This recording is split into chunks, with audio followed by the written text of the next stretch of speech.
Good afternoon, everybody. And what we are doing is I am showing you Desmos. This is going to be our online calculator for the rest of the school year. So I know we've been using the handhelds, but we're going to also now start to use the Desmos Testing Virginia Graphing Calculator. So it should be Desmos Virginia Standards of Learning version.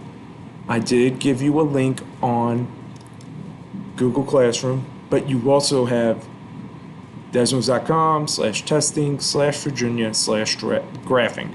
This will be the link to get you to Desmos, the one version we are using this school year. Now the neat thing is with Desmos, you can graph your lines. You can also do your regular calculation. So for instance, if we had something like, we'll just start with, so we click on, make sure you have your cursor on line number 1, and you can type in an ordinary equation such as, or expression such as 8 plus 5, and notice how we get 13. Now, Desmos does make a running account of your answer, so we have 8 plus 5 equals 13. What if we wanted to subtract 6? So we went from 13 to 7. So that could be an example of a calculation. Now we're not just limited to integers. You could also work with exponents, and you could just type in the exponent expression. So for an example, let's say we have 5 plus, and then we're going to put in parentheses, -3 to the, so we're going to, then what we're going to do is we're going to add item. Oops, that's the wrong one. That's going to be adding another expression, which we'll talk about that momentarily. Then we can also, oops, that's the editing. So we will try that again. We're going to do undo. And then if we click this keypad gives us the opportunity to add, for instance, exponents. So if we want to the second power, so look at that. -3 raised to the second power, which is -3 times -3, which is a positive 9. So then 5 plus 9 gives us a total of 14.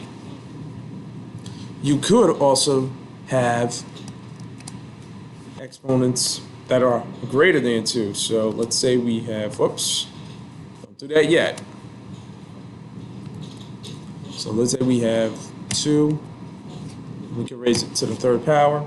There we go. We also added 2 to the third power to our original 5 plus -3 to the second power. And now we added 2 to the third power, and we get an overall grand total of 22. You can also put in fractions. So let's say we had something like 1/2. And suppose 1/2. Now, they do give you the decimal equivalent. And then let's say we wanted to add 3/4. Now you can type in 1 division symbol, 2. That's for the first fraction. Then hit your arrow. That'll give you an opportunity to type in your second fraction, 3/4. Now they gave us the decimal 1.25, so think about it as 1/2 or 2/4 plus 3/4, which is 5/4, or if we go $1.25, same thing. Now notice, look at this button that has the 2 boxes, one on top of the other. You click this button here, look at that. You now have your improper fraction equivalent of your decimal. So the decimal is 1.25. Here you have 5/4. Notice the equivalence between the two. Now, one way you can clear, hit X, that clears everything. Now we're going to start something else.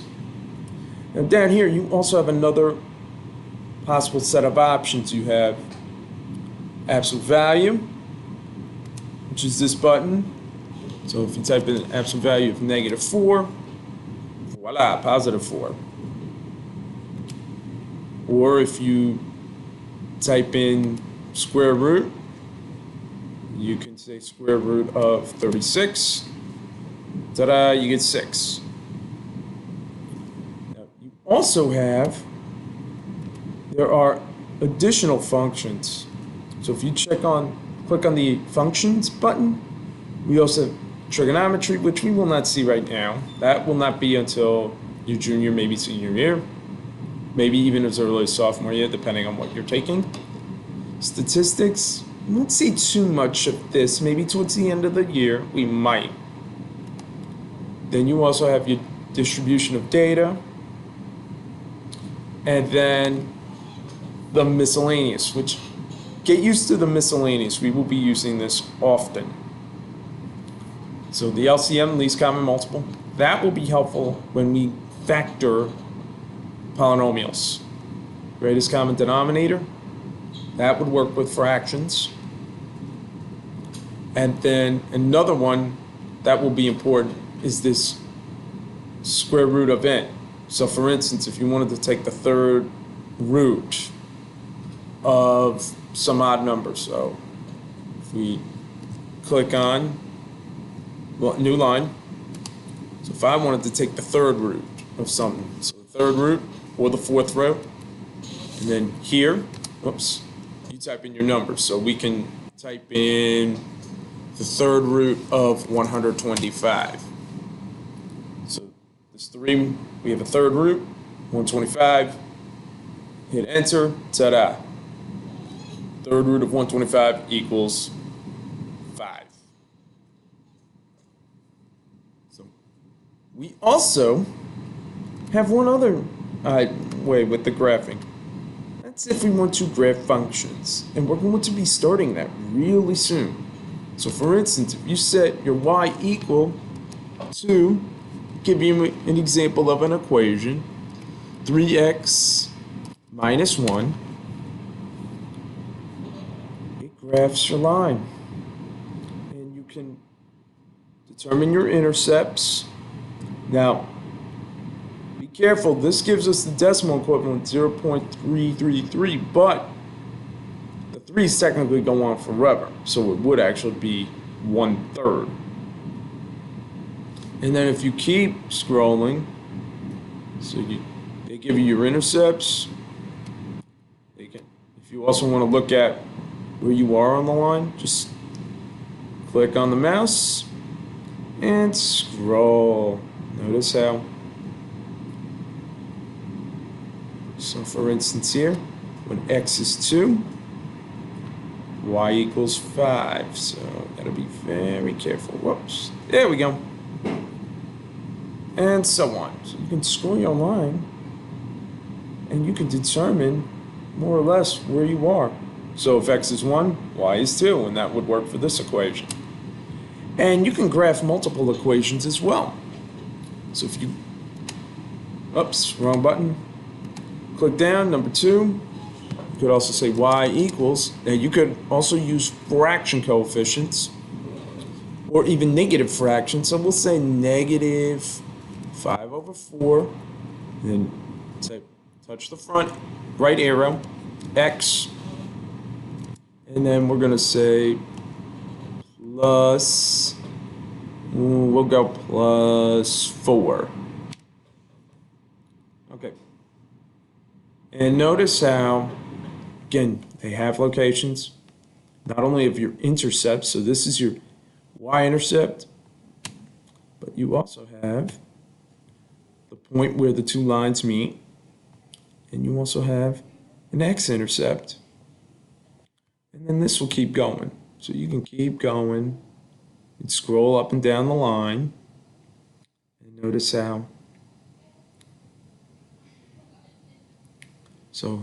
And I went just to this point, x is positive 6, y is negative 3.5. And also, let me see if we, oops, for instance, okay, this is a good point. When x is 4, y is negative 1, then you could scroll your line to see the y values for given the x value of your function. So again, you can plot multiple lines, and you could also determine if the lines you plot have an intersecting point.